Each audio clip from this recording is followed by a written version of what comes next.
बेटा last class में जैसा कि आपने देखा कि हम लोगों ने डाइलेक्ट्रिक्स के बारे में स्टडी किया कि परावैद्युत पदार्थ क्या होते हैं और जब भी हम उन्हें संधारित्र की दोनों प्लेटों के बीच भरते हैं तो क्या इफेक्ट आते हैं। तो सबसे जो मेन इफेक्ट आपने देखा कि जैसे ही हम किसी संधारित्र की दोनों प्लेटों के बीच में परावैद्युत पदार्थ को भरते हैं तो भरते हैं हम उसको संधारित्र की दोनों प्लेटों के बीच पूरे आयतन में है, लेकिन जैसे ही परावैद्युत पदार्थ को भरा जाता है संधारित्र की प्लेटों के बीच, उस परावैद्युत पदार्थ की सरफेस पर चार्ज इंड्यूस हो जाता है, चार्ज प्रेरित हो जाता है और जिसकी वजह से उसके अंदर खुद एक इलेक्ट्रिक फील्ड बन जाता है और वो इलेक्ट्रिक फील्ड हमारे द्वारा लगाए गए इलेक्ट्रिक फील्ड यानी कि जो हमने अप्लाई करा इलेक्ट्रिक फील्ड उसके अपोजिट डायरेक्शन पे बनता है, जिसकी वजह से संधारित्र की दोनों प्लेट्स के बीच का जो नेट इलेक्ट्रिक फील्ड होता है वो ओरिजिनल इलेक्ट्रिक फील्ड से थोड़ा कम हो जाता है। और यह भी देखा कि परावैद्युत पदार्थ भर देने से कैपेसिटेंस किसी भी संधारित्र की जो धारिता होती है वो बढ़ जाती है, वैद्युत क्षेत्र की तीव्रता के गुना घट जाती है लेकिन धारिता के गुना बढ़ जाती है। ये हम सब लोगों ने लास्ट क्लास में बड़ी डिटेल में उसको समझने की कोशिश की। डाई इलेक्ट्रिक मटेरियल से रिलेटेड एक टेबल हमारे पास है, उसको हम स्टडी करना चाहते हैं क्योंकि वो टेबल भी डाई इलेक्ट्रिक वर्ड्स को यूज करती है, डाई इलेक्ट्रिक शब्द को प्रयोग करती है। आप देखिए इसमें एक तीन यहां पर कॉलम मैंने बनाए हुए हैं। सबसे पहले कॉलम में ये मटेरियल लिखा है मैंने, मटेरियल्स के नाम क्या क्या मटेरियल है, वैक्यूम यानी कि निर्वात, पायरेक्स ग्लास, ग्लास मेनली दो तरीके का ज़्यादा यूज़ होता है हमारी स्टडी के फील्ड में, जैसे कि लेंसेज वगैरह जो बनाए जाते हैं वो पायरेक्स ग्लास या क्राउन ग्लास के बनाए जाते हैं। एक क्राउन ग्लास भी आता है उसके भी बनाए जाते हैं, तो पायरेक्स ग्लास है। माइका जिसे आप अभ्रक कहते हो, रबर आप सभी जानते हो, bakelite, strontium titanate, titanium dioxide, water और air, these are some materials. और उन मटेरियल्स के ये दो कॉलम और यहाँ पर बने हुए जिनमें से एक कॉलम डाइलेक्ट्रिक कांस्टेंट का है और दूसरा कॉलम डाइलेक्ट्रिक स्ट्रेंथ का है। डाइलेक्ट्रिक कांस्टेंट मतलब परावैद्युतांक, इसे आप हिंदी में लिख सकते हैं परावैद्युतांक।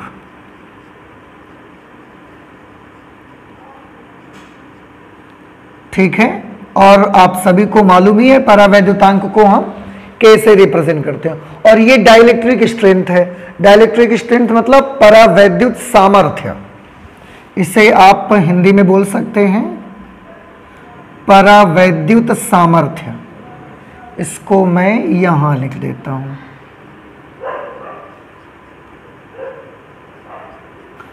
परावैद्युत सामर्थ्य। आप देखिए कि ये दोनों ही वर्ड्स जो हैं, दोनों ही वर्ड्स में डाइलेक्ट्रिक, दोनों ही ये जो आप देख रहे हैं कॉलम, इन दोनों कॉलम में ही डाइलेक्ट्रिक वर्ड का यूज हो रहा है। इसलिए क्योंकि लास्ट क्लास में हमने डाइलेक्ट्रिक पढ़ा तो हमें लगा कि क्यों ना आपको एक टेबल बना करके और उसमें कुछ जो मटेरियल्स हमारे पास हैं उनको लिखकर उनका मीनिंग समझाया जाए कि आखिरकार उसका मतलब क्या होता है। तो एक तरफ मटेरियल लिखा हुआ है मैंने, एक कॉलम में हमने डाइलेक्ट्रिक कांस्टेंट के लिखा है परावैद्युतांक, ठीक है, और एक कॉलम में मैंने परावैद्युत सामर्थ्य लिखी हुई है डाइलेक्ट्रिक स्ट्रेंथ, जिसका यूनिट होता है वोल्ट पर मीटर। वोल्ट पर मीटर वैसे यूनिट होता है उसका, लेकिन यहां पर जो ये बनाया गया है उसमें वोल्ट पर मिलीमीटर में इसको बनाया गया है। ये जो भी वैल्यूज लिखी है सब वोल्ट पर मिलीमीटर में है। 14,000 वोल्ट पर मिलीमीटर, ऐसे इसको पढ़ना है। 12,000 वोल्ट पर मिलीमीटर, 12,000 वोल्ट पर मिलीमीटर, 24,000 वोल्ट पर मिलीमीटर, 8,000 वोल्ट पर मिलीमीटर, 6,000 वोल्ट पर मिलीमीटर, 3,000 वोल्ट पर मिलीमीटर। ये इस तरह से हमको इसे पढ़ना है। ओके, अब देखना ये है कि इनका मीनिंग क्या है आखिरकार। सबसे पहले मैं आपको एक चीज बता देता हूं परावैद्युतांक का मीनिंग क्या होता है? परावैद्युतांक एक्चुअली ये पहले भी आपको बताया जा चुका है, लेकिन एक बार फिर से मैं जिक्र कर दूं। परावैद्युतांक जिसे आप डाई इलेक्ट्रिक कांस्टेंट कहते हैं, कैसे रिप्रेजेंट करते हैं मैं आपको बताऊं। ये एक रेशियो होता है। It is a simple ratio. किस किस चीज का रेशियो होता है? तो आपने लास्ट क्लास में ही देखा है। एक तो इलेक्ट्रिक फील्ड का रेशियो होता था, जिसमें ऊपर लिखा जाया करता था original electric field upon net electric field. एक तो के ये फॉर्मूला होता है। हमें के जो है वो ये बताता है कि अगर किसी भी संधारित्र की प्लेटों के बीच आप डाइलेक्ट्रिक मटेरियल भरोगे तो जितना उसका डाइलेक्ट्रिक कांस्टेंट होगा उतने गुना इलेक्ट्रिक फील्ड कम हो जाएगा। जैसे अगर आपने कोई डाइलेक्ट्रिक मटेरियल भरा जिसका डाइलेक्ट्रिक कांस्टेंट 6 है और ऐसा मटेरियल आपने संधारित्र के प्लेटों के बीच भर दिया, तो इसका क्या मतलब निकलता है? इसका मतलब ये निकलता है कि जैसे ही आप उस मटेरियल को संधारित्र की प्लेटों के बीच फिलअप करेंगे ना, उसके बीच जो वैद्युत क्षेत्र होगा वो 6 गुना कम हो जाएगा। बात समझ आई आपको? फिर से, अगर suppose we have this material and it has a dielectric constant is equal to 3, मान लेते हैं कि इसका जो परावैद्युतांक है वो 3 है। अब अगर इसको हमने संधारित्र की प्लेटों के बीच भर दिया, प्लेट्स थी उनके बीच जाके इसको हमने ऐसा डाल दिया, तो क्या होगा? आंसर है उस संधारित्र की दोनों प्लेटों के बीच का जो वैद्युत क्षेत्र है वो 3 गुना कम हो जाएगा। पहले की कंपैरिजन में 1/3 हो जाएगा, 1/3 रह जाएगा केवल वो। ये बताता है। दूसरी चीज, हमें इस रेशियो से एक चीज और पता चलती है, जैसे कि लास्ट क्लास में आपने देखा था C'/C आया था। C'/C में हमने जो सिंबल बनाए थे ये था वायु संधारित्र की धारिता, यानी कि जब संधारित्र की दोनों प्लेटों के बीच में कुछ अलग से भरा नहीं गया है, केवल एयर है, उस समय का कैपेसिटेंस है। और ये जब परावैद्युत पदार्थ भर दिया गया है उस समय की धारिता। तो इन दोनों का रेशियो अब आप देख सकते हैं, जो परावैद्युतांक होता है वो 2 इलेक्ट्रिक फील्ड्स का या 2 धारिताओं का अनुपात होता है। और आप सभी को मालूम है कि किसी भी शुद्ध अनुपात का कभी कोई मात्रक नहीं होता। शुद्ध अनुपात का कभी कोई यूनिट नहीं होता, आप याद रख लीजिए। शुद्ध अनुपात किसको कहते हैं? आप हमेशा याद रखें, अनुपात तो बहुत सारे होते हैं, अनुपात तो बहुत सारे हो सकते हैं। जैसे आपने एक बड़ा सिंपल सा फॉर्मूला पढ़ा है, चाल बराबर दूरी बटे समय। बड़ा सिंपल फॉर्मूला है, बहुत सारे फॉर्मूले पढ़े हुए हैं आपने। तो यहां पर दूरी और समय का क्या लिया जा रहा है? अनुपात लिया जा रहा है। और इसका यूनिट होता है, क्या यूनिट होता है? मीटर पर सेकंड। लेकिन अगर मैं आपको बोलूं, जैसे कोई भी दूसरा ले लेता हूं, मैं यही ले लेता हूं, के बारे में आप जरा ध्यान से देखें, E0/E net, EO upon E net या C'/C लेते हैं, इसका यूनिट क्या होगा? आंसर है इसका कोई यूनिट नहीं होगा, नो यूनिट। अब आप देखें, ध्यान से देखिएगा डिफरेंस क्या है। यहां भी दूरी और समय का 2 राशियों का अनुपात है, यहां पर भी तो 2 राशियों का अनुपात है, पर यह शुद्ध अनुपात नहीं है और यह शुद्ध अनुपात है। कैसे? क्योंकि इसमें अंश और हर में अलग अलग राशियां हैं। देखो, अंश में जो क्वांटिटी है वो दूरी है, और हर में यानी कि डिनोमिनेटर में जो क्वांटिटी है वो टाइम यूज किया जा रहा है, समय यूज किया जा रहा है। तो न्यूमरेटर में एक अलग क्वांटिटी है, डिनोमिनेटर में एक अलग क्वांटिटी है। So this is not a pure ratio, ये एक शुद्ध अनुपात नहीं है, इसलिए इसका यूनिट है। लेकिन इसमें देखो, ऊपर अंश में वैद्युत क्षेत्र, हर में भी वैद्युत क्षेत्र ही यूज हो रहा है, अंश में धारिता, हर में भी धारिता ही यूज हो रही है। तो जब किसी भी रेशियो में अंश और हर में सेम फिजिकल क्वांटिटी यूज की जाती है तो उसको हम बोलते हैं शुद्ध अनुपात, और शुद्ध अनुपात का कभी कोई यूनिट नहीं होता। आपने आपेक्षिक घनत्व का भी देखा होगा। आपेक्षिक घनत्व का फॉर्मूला होता है किसी पदार्थ का आपेक्षिक घनत्व बराबर पदार्थ का घनत्व बटे जल का घनत्व।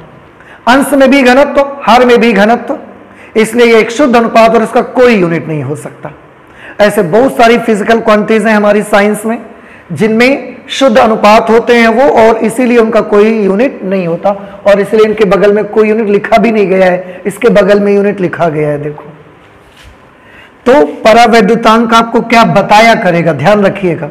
परावैद्युतांक आपको यह बताएगा कि अगर आप उसे संधारित्र की दोनों प्लेटों के बीच रख देते हो तो वो वैद्युत क्षेत्र को कितने गुना कम कर देगा या धारिता को कितने गुना बढ़ा देगा, ये बताएगा आपको। दूसरी जो लाइन में मैं ले रहा हूं डाइलेक्ट्रिक स्ट्रेंथ, दैट इज परावैद्युत सामर्थ्य। परावैद्युत सामर्थ्य,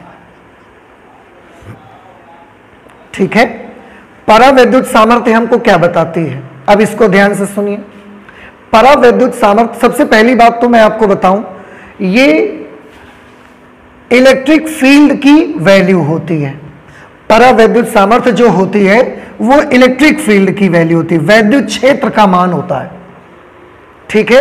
और ये वो मैक्सिमम इलेक्ट्रिक फील्ड होता है जिसे कोई भी मटेरियल बिना ब्रेकडाउन के बियर कर सकता है, बिना भंजन के सहन कर सकता है। जैसे एज एग्जांपल आप याद कीजिए, एयर के लिए ब्रेकडाउन वोल्टेज कितना था या इलेक्ट्रिक फील्ड की वैल्यू कितनी थी, 3 × 10⁶ वोल्ट पर मीटर। तो एयर के लिए ये जो इलेक्ट्रिक फील्ड था, इसका क्या मीनिंग था कि अगर आप किसी कंडक्टर को चार्ज करते जा रहे हैं और उसके चारों तरफ एयर है, अगर एयर में हम 3 × 10⁶ वोल्ट पर मीटर का इलेक्ट्रिक फील्ड अप्लाई कर देंगे, अगर हम वायु में 3 × 10⁶ वोल्ट पर मीटर का इलेक्ट्रिक फील्ड अप्लाई कर देंगे तो एयर में से भी इलेक्ट्रॉन्स टूटकर आना शुरू हो जाएंगे। आपने देखा था जब मैं आपको बता रहा था कि क्या लिमिट होती है एक कंडक्टर को चार्ज करने की, या हम अनंत तक उसको चार्ज कर सकते हैं, और उसके बाद एयर के मॉलिक्यूल्स से इलेक्ट्रॉन टूटना स्टार्ट हो गए थे, और उसके बाद आपने देखा था कि उससे ज्यादा चार्ज आप नहीं कर सकते। एक बार अगर कंडक्टर के चारों तरफ का इलेक्ट्रिक फील्ड जहां की एयर भरी हुई है 3 × 10⁶ वोल्ट पर मीटर हो गया, उसके बाद एयर के मॉलिक्यूल्स का ब्रेकडाउन स्टार्ट हो जाएगा, आयोनाइजेशन स्टार्ट हो जाएगा, और उसके बाद आप जब भी इसको चार्ज दोगे फिर वो चार्ज नहीं होगा। यानी कि उस इलेक्ट्रिक फील्ड पर एयर भी एक कंडक्टर बन जाती है। एयर में से भी चार्ज चलकर दौड़ना शुरू कर देते हैं, एयर में भी करंट फ्लो होना स्टार्ट हो जाती है। तो ये डाइलेक्ट्रिक स्ट्रेंथ थी एयर की। तो यहां डाइलेक्ट्रिक स्ट्रेंथ का क्या मतलब है, डाई इलेक्ट्रिक स्ट्रेंथ, अब आप समझ गए, वैद्युत क्षेत्र की वो मैक्सिमम वैल्यू है जितने तक कोई पदार्थ बिना भंजन के उसको सहन कर सकता है, और अगर उतना इलेक्ट्रिक फील्ड आप लगा देंगे तो फिर वो कंडक्टर बन जाएगा, उसमें से इलेक्ट्रॉन टूट कर आना शुरू हो जाएंगे। उससे कम रखेंगे तो वो अपने इलेक्ट्रॉन्स को रोक के रखेगा, टूटने नहीं देगा, और वो इंसुलेटर रहेगा। लेकिन अगर उससे ज्यादा इलेक्ट्रिक फील्ड आप कर देंगे तो वो अपने इलेक्ट्रॉन्स को रोक कर नहीं रख पाएगा, उसके इलेक्ट्रॉन्स भी टूटना स्टार्ट हो जाएंगे और उसके अंदर से करंट फ्लो होना स्टार्ट हो जाएगी। मैं इसको नोट कर देता हूं जरा। परावैद्युत सामर्थ्य, वैद्युत किसी पदार्थ के लिए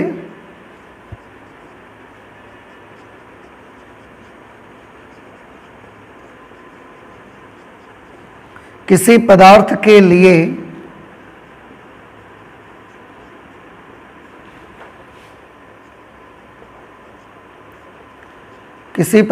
लिए वैद्युत क्षेत्र की तीव्रता का वह अधिकतम मान, किसी पदार्थ के लिए वैद्युत क्षेत्र की तीव्रता का वह अधिकतम मान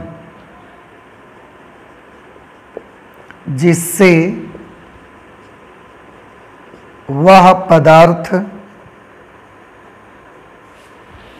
बिना भंजन के, भंजन यानी कि ब्रेकडाउन, बिना भंजन के सहन कर सकता है, अर्थात उस इलेक्ट्रिक फील्ड तक, उससे नीचे तक उसका भंजन नहीं होगा, उसका आयोनाइजेशन नहीं होगा। ठीक, तो ध्यान दीजिए, दोनों में अंतर आया समझ में आपको। परावैद्युतांक क्या होता है? ये एक सिंपल सा रेशियो होता है, अनुपात है, इसका कोई मात्रक नहीं है, और ये हमको बताता है कि अगर संधारित्र के प्लेटों के बीच भर दिया जाए तो इलेक्ट्रिक फील्ड कितने गुना कम हो जाएगा या कैपेसिटेंस कितने गुना बढ़ जाएगा। परावैद्युत सामर्थ्य क्या होती है?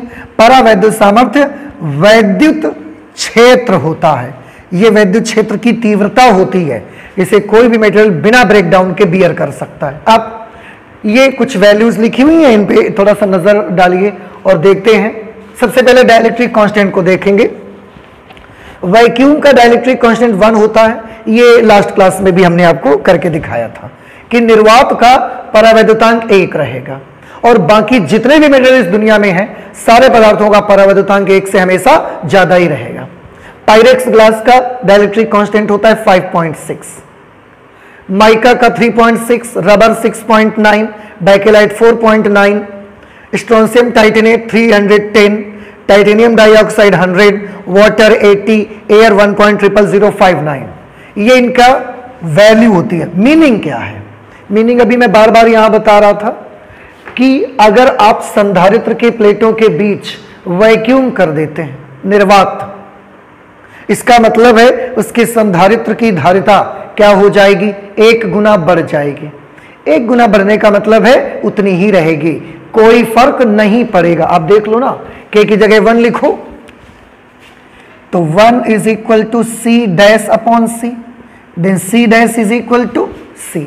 इसका मतलब यह हुआ कि अगर आप संधारित्र की दोनों प्लेटों के बीच निर्वात कर देते हैं तो उसकी धारिता में कोई फर्क नहीं पड़ेगा। उसकी धारिता कितनी हो जाएगी?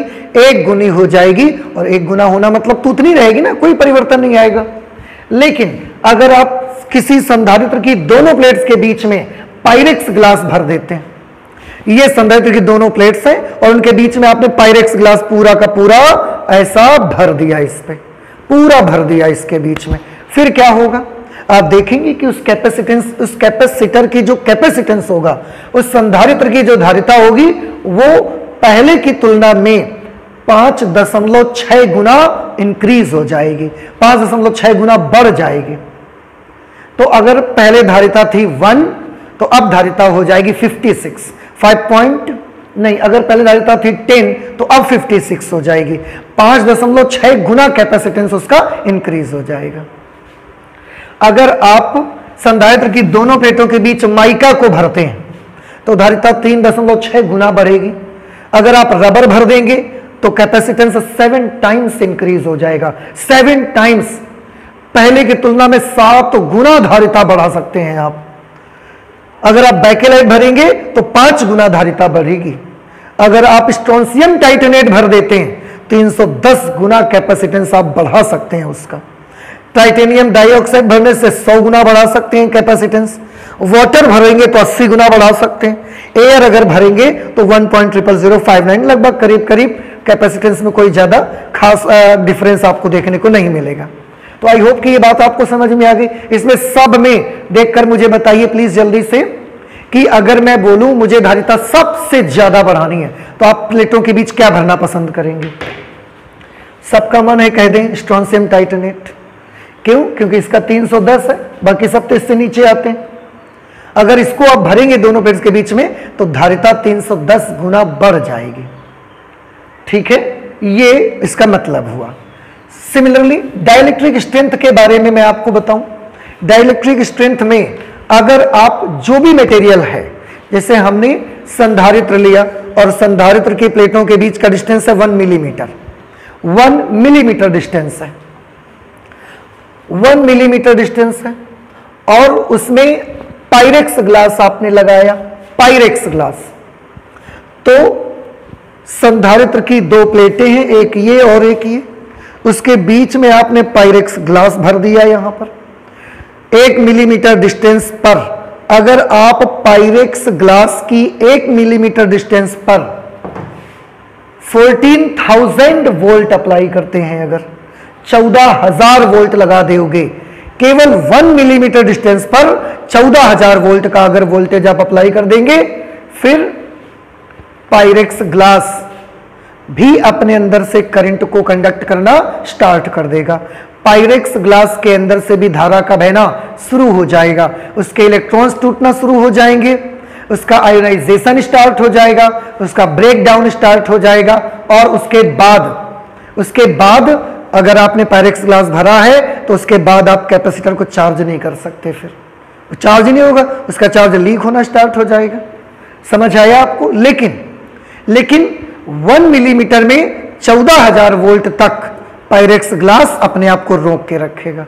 उतनी देर तक आप कैपेसिटर चार्ज कर सकते हैं। और एक बार अगर 1 मिलीमीटर पर 14,000 वोल्ट आ गया, फिर आप उसको चार्ज नहीं कर सकते। माइका में 12,000 वोल्ट तक वो अपने आप को रोक के रखेगा। 12,000 वोल्ट के ऊपर जैसे ही पहुंचोगे, 1 मिलीमीटर पर 12,000 वोल्ट, जैसे ही इससे ऊपर आप जाएंगे, माइका में से भी करंट फ्लो स्टार्ट हो जाएगा। रबर में करंट फ्लो होती है क्या? Answer is no. रबर में तो कभी करंट फ्लो नहीं होती, आप सभी बहुत अच्छे तरीके से जानते हैं। तो अगर रबर में करंट फ्लो नहीं होती, लेकिन लेट मी टेल यू कि अगर आप रबर के एक मिलीमीटर पर 12,000 का वोल्ट लगा दोगे ना, तो रबर में से भी करंट फ्लो करना स्टार्ट कर देगी। रबर के इलेक्ट्रॉन्स भी टूटना शुरू कर देंगे और उसमें भी करंट कंडक्ट करना स्टार्ट हो जाएगी। याद रखिए, बैकेलाइट के हम हैंडल बनाते हैं। आप देखते होंगे इलेक्ट्रिक प्रेस आप लाते हैं जिससे आप कपड़ों में प्रेस करते हैं, उसमें बैकेलाइट का हैंडल लगा रहता है। अब बैकेलाइट का हैंडल लगा रहता है तो हम क्यों लगाते हैं? ताकि हम जो उस प्रेस में करंट आ रही है उस करंट से अपनी बॉडी को बचा सकें। अब देखिए, बैकेलाइट में करंट फ्लो नहीं होता। बैकेलाइट में करंट फ्लो होता तो हम हैंडल क्यों बनाते हैं उसका? बैकेलाइट में करंट फ्लो नहीं होता। लेकिन अगर आप बैकेलाइट की भी 1 मिलीमीटर डिस्टेंस पर 24,000 वोल्ट अप्लाई कर दो ना, तो बैकेलाइट में भी करंट फ्लो होना स्टार्ट हो जाएगी।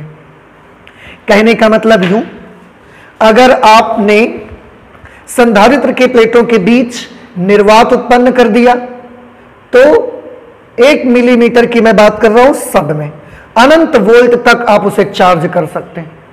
पायरेक्स ग्लास भरोगे तो 14,000 वोल्ट तक चार्ज कर सकोगे 1 मिलीमीटर पर।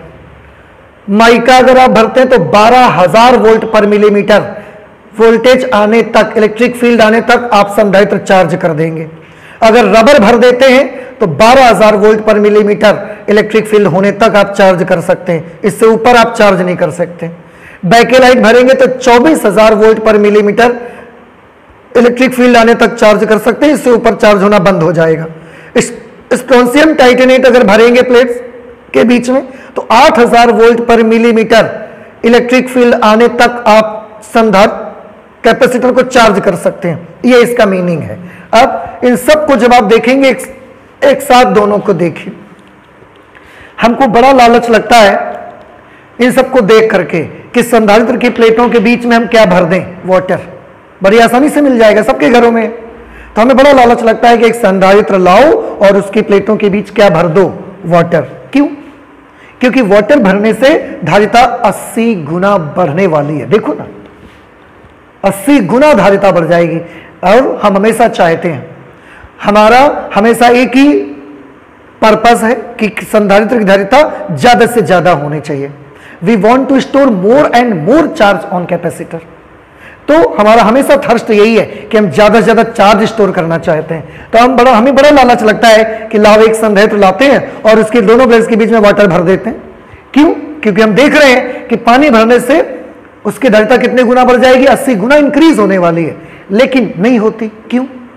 क्योंकि वो तो 0 वोल्ट पर ब्रेक डाउन हो जाता है, उसका 0 वोल्ट पर ही ब्रेक डाउन हो जाता है, तो चार्ज ही नहीं होता। 0 वोल्ट पर ही लीक होना स्टार्ट हो जाता है चार्ज उस पर। तो जब आप प्लेट के बीच में पानी भर भी दोगे अगर आप, और जैसे ही चार्ज करोगे तो 0 वोल्ट पर ही चार्ज लीक होना शुरू हो जाएगा। और एक बार चार्ज इससे लीक होना शुरू हो गया फिर इसमें चार्ज रहता नहीं, हम आपको करके दिखा चुके।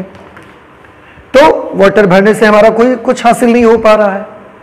हम मैक्सिमम नंबर ऑफ केसेस पे मोस्टली मोस्टली हम क्या यूज करते रहते हैं, मोस्टली हम पायरेक्स ग्लास है, माइका, रबर, बैकेलाइट, ये सब चीजें यूज करते हैं, कागज यूज करते हैं, पेपर का यूज करते रहते हैं, ये ज्यादा यूज करते हैं। क्यों ज्यादा यूज करते हैं? क्योंकि इनको यूज करने से 5.6, 3.6, 7, 5 इतने टाइम्स कैपेसिटेंस बढ़ भी जाता है। दूसरा, इतने इलेक्ट्रिक फील्ड आने तक हम इसे चार्ज भी कर सकते हैं। ये प्रॉब्लम तो नहीं आएगी। अब जैसे टाइटेनियम डाइऑक्साइड है, भरने से धारिता तो 100 गुना बढ़ा देगा, लेकिन केवल 6000 वोल्ट पर मिलीमीटर आने में ही लीक होना स्टार्ट हो जाएगा, तो क्या फायदा? धारिता तो 100 गुना करेगा पर चार्ज ज्यादा नहीं हो पाएगा ना वो तो। स्ट्रोंशियम टाइटेनियम 310 गुना धारिता बढ़ाएगा, लेकिन केवल 8000 वोल्ट पर मिलीमीटर इलेक्ट्रिक फील्ड आने पर ही ब्रेक डाउन हो जाएगा। उसके बाद आप संधारित्र चार्ज ही नहीं कर पाओगे, तो ज्यादा चार्ज स्टोर ही नहीं हो पाएगा उस पर। इसलिए मोस्टली कैपेसिटर्स में हम कागज है, Pyrex glass, mica, rubber, Bakelite, ये चीजें यूज करते हैं। तो जब भी कोई कैपेसिटर बनाया जाता है ना, उसमें दो चीजें देखी जाती हैं, एक डाइलेक्ट्रिक कांस्टेंट और दूसरा डाइलेक्ट्रिक स्ट्रेंथ, दोनों ही चीजें देखी जाती हैं। हाँ, एक तीसरी चीज हम और देखते हैं, ये देखते हैं कि उसकी जो कॉस्ट इकोनॉमी है उसमें वो है कि नहीं है। मतलब ऐसा तो नहीं है वो बहुत ज्यादा महंगा पड़ रहा है, तो ये भी तीसरी चीज फिर हम देखते हैं कि उसकी कॉस्ट इकोनॉमी होनी चाहिए, उस पर चार्ज भी ज्यादा से ज्यादा स्टोर करे, डाइलेक्ट्रिक कांस्टेंट भी ज्यादा होना चाहिए। देखिए मैं आपको छोटी सी चीज बता देता हूं, for better capacitor,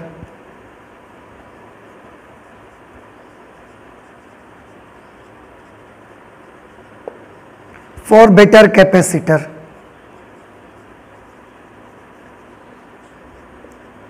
K should be high, K should be high, K ज्यादा होना चाहिए। दूसरा, dielectric strength should be maximum,